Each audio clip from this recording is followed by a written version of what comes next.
दो दुनिया का वारिस अनकही कथा भाग 1 अध्याय 7 ज़ौर और इरिट्रिया का प्रथम युद्ध नाडुस। तारा ने धर्मा को विजन भेजा। धर्मा ने देखा एक बहुत बड़े मैदान में एक बहुत ही खतरनाक युद्ध चल रहा था। बड़े बड़े हाथी और उड़ने वाले बड़े गिद्धों पर अग्नि बाण छोड़ने वाले योद्धा सवार थे। तारा ने बोला, ये नाडूस पर खेले जाने वाला सबसे प्रसिद्ध खेल है, क्रेस का खेल। तारा ने बोला, रॉल्फ ने जब जैसन को इरिट्रिया के लिए रवाना कर दिया था, तभी रॉल्फ ने नियम निकाल दिया कि क्रेस का खेल नाडूस पर नहीं खेला जाएगा। इसके बावजूद नाडूस पर यह युद्ध रूपी खेल खेला जा रहा था और दर्शकों में था नाडूस का प्रसिद्ध लीडर नॉडी। धर्मा ने देखा युद्ध रूपी खेल अपने चरम पर था। मागध और धड़ताल नामक नाडूस के दो देशों की फौजें आपस में युद्ध कर रही थी और बहुत सारे दर्शक इस हिंसक खेल का आनंद ले रहे थे। इस क्रूर खेल में बहुत लोगों की जान जाती थी।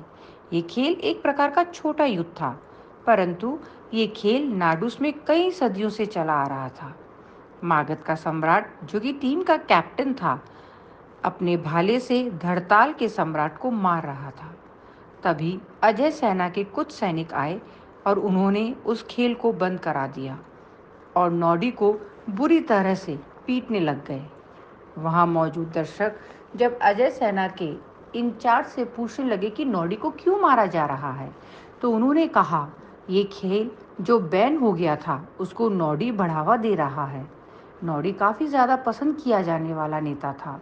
नॉडी ने बहुत लोगों की मदद की थी। वो काफ़ी बुजुर्ग था और इस बुरी तरह से दी जाने वाली यातना से वो मर गया। इस प्रकार नॉडी की मृत्यु देख वहां मौजूद भीड़ और युद्ध रूपी खेल खेल रहे सैनिक आहत हुए और जोश ही जोश में अजय सेना के उन लोगों पर आक्रमण कर दिया। अजय सेना का इंचार्ज भी मारा गया। अजय सेना के बाकी लोग भाग गए, परंतु थोड़ी देर में वहां अजय सेना की एक बहुत बड़ी टुकड़ी बहुत खतरनाक हथियारों के साथ आई और वहां मौजूद लोगों को मार दिया। तकरीबन 2000 लोगों की हत्या कर दी गई थी। साधारणतः यदि ज़ौर या कहीं और विकसित प्लैनेट पर यह घटना घटी होती तो हंगामा हो जाता, परंतु जो 2000 लोग मारे गए वो नाडूस के रहने वाले थे। उनके जीने या मरने से ज़ौर साम्राज्य में किसी को भी कोई फर्क नहीं पड़ता था। नाडूस का गवर्नर खाटू इस समय रॉल्फ के चैम्बर में खड़ा था। खाटू रॉल्फ का एजेंट था, जिसके अंडर में पूरी अजय सेना की टुकड़ियां थीं जो नाडूस पर तैनात थी। रॉल्फ ने खाटू को बोला, बस 2000 लोग? खाटू को कुछ समझ नहीं आया। रॉल्फ चिल्लाया, तुम्हारा टारगेट है कम से कम 50,000 लोग हर रोज किसी ना किसी बहाने से मरने चाहिए। खाटू कंफ्यूज था। अचानक रॉल्फ को क्या हो गया था? नाडूस पर सब ठीक चल रहा था। पहले तो रॉल्फ ने क्रेस खेल को अवैध घोषित किया, ये जानते हुए भी कि ये खेल ही नाडूस के लोगों का नशा है। नाडूस पर रह रहे अलग अलग देशों में बटे लोग इसी खेल को जीतना अपनी शान समझते थे और कभी भी किसी भी सुप्रीम कमांडर ने इसे अवैध घोषित नहीं किया था। अब रॉल्फ चाहता है कि नाडूस पर रोज 50,000 लोग मारे जाएं। इससे तो नाडूस पर गृह युद्ध का खतरा बढ़ जाएगा। रॉल्फ गंभीर स्वर में बोला, खाटू, यदि तुम इस टारगेट को पूरा ना कर सके तो कोई और नौकरी ढूंढ लेना। तुम जा सकते हो। खाटू काफ़ी असमंजस में था। वो रॉल्फ के कमरे से निकलकर सीधे अपनी गाड़ी में बैठकर स्पेस स्टेशन गया और फौरन स्पेस एलिवेटर पकड़कर जोर से नाडूस लौट आया। उसे कुछ समझ नहीं आ रहा था। स्पेस एलिवेटर उसे जब जोर से नाडूस ला रहा था तो उसने अपने रोबोट असिस्टेंट को नाडूस की खबरें दिखाने का आदेश दिया। हर तरफ खबरों में नॉडी की बेरहम मृत्यु और अजय सेना द्वारा 2000 निहत्थे लोगों के बर्बर खून के विरुद्ध जन आक्रोश था।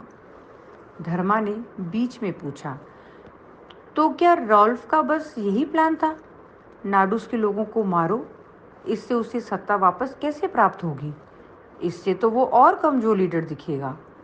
तारा ने बोला, तुम आगे देखते जाओ क्या क्या होता है। रॉल्फ कोई कच्चा खिलाड़ी नहीं था।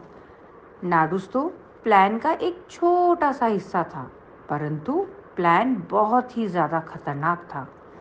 रॉल्फ को किसी भी हाल में 60 साल बाद चुनाव जीतना था। धर्मा ने बोला, रॉल्फ ने शुरुआत तो बहुत ही अजीब तरीके से की है। देखते हैं वह चुनाव जीत पाता है या नहीं। तारा ने आगे का विजन दिखाया और कहानी को आगे बढ़ाया। खाटू ने आदेश दिया कि वो सभी नाडूस के वासी जिन्होंने टैक्स नहीं दिया है, उन्हें मार दिया जाएगा। तकरीबन 500 लोगों को सबके सामने मार डाला गया। धड़ताल नामक देश, जो नाडूस का एक प्रगतिशील देश था, उसके एक शहर में एक नाई की दुकान में नाई अपने क्लाइंट से बाल काटते काटते बात कर रहा था। नाई की दुकान की स्क्रीन पर 500 टैक्स चोरों की मृत्यु का सीन चल रहा था। नाई स्क्रीन देखते हुए बोला, ये तो अत्याचार है। कहीं भी किसी भी प्लेनेट पर टैक्स ना देने का ये तो परिणाम नहीं है। नाडूस के लिए इतना बुरा कानून क्यों? बाल कटवा रहे व्यक्ति ने बोला, क्योंकि हम आज़ाद नहीं हैं। नाडूस में सारे कानून खाटू बनाता है, जो रॉल्फ का गुलाम है। नॉडी को सरेआम मार दिया गया। 2000 लोगों को बेरहमी से मार दिया गया। किसी ने कुछ नहीं बोला।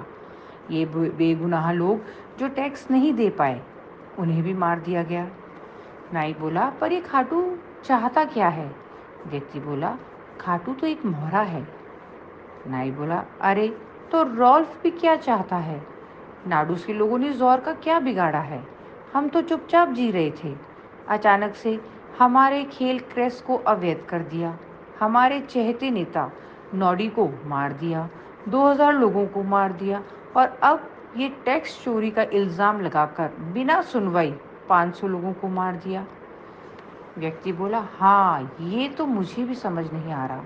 हमें खाटू और रॉल्फ से माफ़ी मांग लेनी चाहिए यदि जाने अनजाने में हमसे कोई गलती हो गई हो। तभी नाई की दुकान में आया एक रहस्यमय व्यक्ति, जिसका चेहरा मास्क से ढका हुआ था। बहुत ही खूंखार आवाज़ में बोला, तुम लोगों की यही गलती है, तुम लोग आवाज़ नहीं उठाते। नाई ने पूछा, तुम कौन हो? रहस्यमय व्यक्ति बोला, फ्रीमी। नाई ने बोला, फ्रीमी, ये कैसा नाम है? रहस्यमय व्यक्ति बोला, नाम नहीं है, मिशन है। यदि तुम लोग रॉल्फ के जुल्मों से परेशान हो जाओ तो कल्बे देवी माता के मंदिर में आ जाना। वहाँ चिल्लाना, फ्री मी, मैं तुम्हें रॉल्फ के खिलाफ युद्ध में मदद करूँगा। नाई बोला, अभी की अभी मेरी दुकान से बाहर निकलो। ऐसी बातें भी हमें मरवा सकती है। हमें तुमसे और तुम्हारे मिशन से कोई मतलब नहीं है। रहस्यमय व्यक्ति जाते जाते बोला, कोई बात नहीं। तुमको या किसी को भी कभी भी ऐसा लगे कि रॉल्फ के अत्याचारों के खिलाफ आवाज़ उठानी है, तो तुम्हें पता है ना कि कहाँ आना है। ये कहते हुए रहस्यमय व्यक्ति चला गया। नाई और बाल कटवाने वाला व्यक्ति भौचक्के से रह गए।